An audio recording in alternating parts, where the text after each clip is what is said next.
Yo no me voy a detener en especulaciones o cuestiones estrictamente políticas, sino que me voy a remitir a las verdades oficiales. ¿Y a qué me refiero con verdades oficiales? Es decir, a hechos comprobados. Por ejemplo, hubo un golpe de Estado. Y de hecho hay dos sentencias de la Corte Interamericana, López Long y otros contra Honduras, 2015, y Vicky Hernández contra Honduras, 2023, donde habla de que hubo golpe de Estado. Y de hecho, la Corte Interamericana dice que hubo un hecho ilícito internacional, es decir, uno de los delitos más graves para la comunidad internacional. Primera verdad. Y estamos hablando de la Corte Interamericana de Derechos Humanos.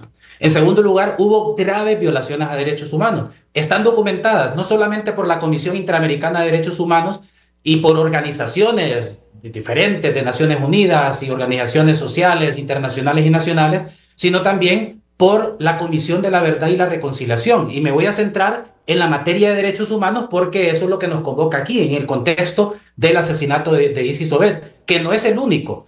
El informe de la Comisión de la Verdad y la Reconciliación documenta al menos 12 asesinatos y 8 selectivos. En este sentido, ¿por qué es importante el informe de la Comisión de la Verdad? Porque este informe nos ayuda a entender que que este es un asunto no solamente del derecho penal hondureño, sino que del derecho internacional de derechos humanos y el derecho penal internacional. ¿Por qué planteo esto? Porque hay que recordar, y lo dice claramente el informe de la Comisión de la Verdad y la Reconciliación, y ahí es mis preocupaciones del requerimiento del Ministerio Público. El informe en su tomo 3, en su página 539, señala que las violaciones cometidas en el contexto del golpe de Estado, en donde se incluye el asesinato de Isis Obed, cumplen, y voy a abrir comillas, cumplen todos los elementos del tipo penal y ameritan la calificación de crimen de lesa humanidad bajo la definición del artículo 7 del Estatuto de Roma de la Corte Penal Internacional. ¿Por qué planteo esto? Porque hay que recordar que el Estatuto de Roma fue ratificado por el Estado de Honduras en el año 2002 y, de acuerdo con la Sala de lo Constitucional, Oliver, que es constitucionalista, lo sabe perfectamente, y voy a abrir comillas porque hasta me lo sé de memoria. Dice la Sala de lo Constitucional que las normas y tratados y derechos fundamentales de carácter supranacional se incorporan a nuestro derecho interno para formar parte del bloque de constitucionalidad. Cierro comillas. Y además, recordemos lo que establece el artículo 18, la supremacía convencional, es decir, cuando hay un conflicto entre un tratado y una norma secundaria, obviamente se aplica el tratado, es decir, el Estatuto de Roma está por encima del Código Penal. ¿Por qué planteo esto? ¿Y cuál es mi preocupación del requerimiento del Ministerio Público? Porque el asesinato de Isis Obed no es un simple asesinato, no es un simple homicidio, es un homicidio que tiene todo el tipo penal de crimen de lesa humanidad. ¿Y eso por qué es sumamente importante? Es sumamente importante porque este tipo de delitos tienen una naturaleza tan grave que son imprescriptibles. Pueden pasar 15, 20, 100 años y tienen que perseguirse. En segundo lugar, en este tipo de delitos lo que se busca es apuntar hacia las responsabilidades superiores. Y en este caso, y solo voy a dar estos elementos y cierro, la pregunta aquí, a la luz del Estatuto de Roma, del Código Penal hondureño, por ejemplo, si el Código Penal hondureño de ese momento no abordaba adecuadamente el tipo penal de crimen de lesa humanidad, ¿cuál se debe de aplicar? El Estatuto de Roma, artículo 7, como lo establece artículo 18 de la Constitución y la Sala de lo Constitucional, que tiene rango subconstitucional y que está por encima del Código Penal. ¿Y por qué es importante entonces abordarlo esto como un crimen de lesa humanidad, como lo manifiesta la Comisión de la Verdad y la Reconciliación? Porque entonces hay que aplicar aquí a la luz del Estatuto de Roma la responsabilidad penal del superior jerárquico. Y que para esto, es decir, para que Romeo Vázquez Velázquez y toda la Junta de Comandantes tengan responsabilidad en este y en los otros 11 crímenes documentados por la Comisión de la Verdad, se requiere que existan tres elementos. El primer elemento, la existencia de una relación de control efectivo entre los altos mandos y sus subordinados. Yo creo que está claro que eso así era. En segundo lugar, el conocimiento por parte de los superiores jerárquicos de los crímenes que se estaban cometiendo en el contexto del golpe de Estado. Y en tercer lugar, el incumplimiento de la obligación de los superiores jerárquicos de hacer cesar esos crímenes, de sancionar a sus subordinados que estaban cometiendo esos crímenes.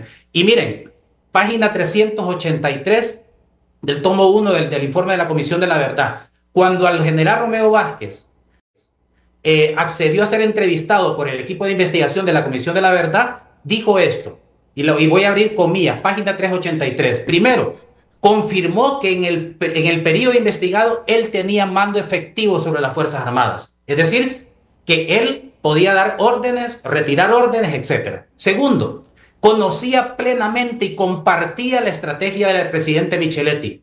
Tercero, contaba con información puntual de la inteligencia militar y de otras fuentes. Y cuarto, participó plenamente en la ejecución de los decretos de restricción de derechos contra los opositores del gobierno de facto. Cierro comillas. Esto es sumamente importante para mí, en mi opinión. Llevar el debate estrictamente al Código Penal en mi opinión, recordemos, hay un principio jurídico que es el jura novicuria, es decir, el juez tiene la obligación de conocer el derecho aplicable y por tanto lo primero que debemos de preguntarnos cuál es el derecho aplicable y vamos a ver cuál es la escala de las fuentes jerárquicas de nuestro país y ahí está el Estatuto de Roma que está encima del Código Penal y si el Código Penal no tiene estos elementos de esa humanidad, del principio de superior jerárquico, se aplica el Estatuto de Roma porque forma parte del derecho interno, está publicado en el Diario Oficial La Gaceta y además, esa es la primera preocupación en relación con requerimiento fiscal, que haya sido abordado solamente del derecho penal hondureño, ignorando todas las otras fuentes que son superiores incluso al Código Penal hondureño. Pero la otra preocupación es, como bien lo establece el informe de la Comisión de la Verdad, tomo 1, página 384, la responsabilidad del general Vázquez está estrechamente ligada a la de Micheletti, primer lugar, y además... Y lo dice claramente el informe de la Comisión de la Verdad, que la responsabilidad de Romeo Vázquez no solamente es por contribuir a causar a priori las violaciones a derechos humanos como el asesinato de Isis Jovet, sino también porque tenía la responsabilidad de denunciar los crímenes y parar los crímenes que estaban cometiendo sus subordinados. Pero además, y esto es lo que me preocupa también del requerimiento fiscal, es que la responsabilidad de los demás miembros del Estado Mayor Conjunto no puede excluirse. Página 384. ¿Por qué? Porque el Estado Mayor Conjunto es un órgano colegiado. Además, hay una responsabilidad todavía mayor y directa, y voy a abrir comillas, particularmente el comandante general del Ejército, Miguel Ángel García Payet, cuyas fuerzas fueron la mayor implicación o tuvieron la mayor implicación en la ejecución de las medidas violatorias de derechos humanos. Cierro comillas. Y cierro con esto. Me parece a mí que si queremos hacer un debate jurídico, la primera cuestión que debemos de preguntarnos es cuál es el derecho aplicable. Y ahí vamos a ver todo el derecho aplicable, el derecho penal, el Código Penal hondureño, el Estatuto de Roma, la Convención Americana, etcétera, etcétera, porque forman parte del derecho interno. No lo digo yo, es que está en la Constitución. En la Constitución hay dos tipos de supremacía. Supremacía constitucional, artículo 320, es decir, que la Constitución está por encima de cualquier norma secundaria, y la supremacía convencional, artículo 18, es decir, que si hay un conflicto entre una norma secundaria como el Código Penal y un tratado como el Estatuto de Roma, se va a imponer el tratado. Y cierro diciendo que así como hasta hace poco mucha gente hablaba de que se tenían que respetar los tratados internacionales cuando se trataba de las sedes, pues aquí es una excelente ocasión para también seguir con ese discurso jurídico de que se apliquen los tratados internacionales que forman parte del derecho interno y que de acuerdo con la Sala de lo Constitucional son derecho aplicable en el país y tienen rango constitucional.